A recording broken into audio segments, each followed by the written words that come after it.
এটা হচ্ছে আসলে বসে আড্ডা দেওয়ার জন্য একটি সুন্দর একটা পেজ। আসলে এখানে মাঝে মধ্যে এখানে এসে আড্ডা দিয়ে থাকি। ঠিক উঠানের মধ্যস্থলেই দেখেন কত সুন্দরভাবে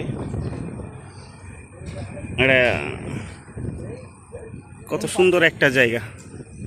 সে একটা জায়গা আসলে নতুন বাসাতে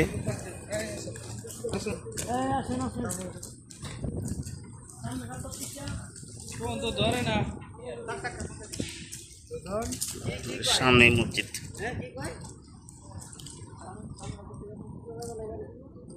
এখানে দেখেন এই যে পাথর, এখানে সব পুরা উঠানটা পাথর দিয়ে সাজানো।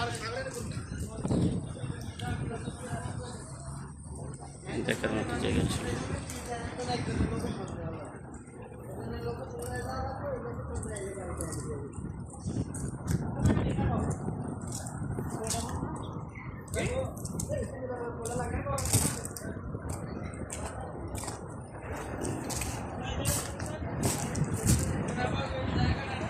ভিতরে একটা কত সুন্দর পিস।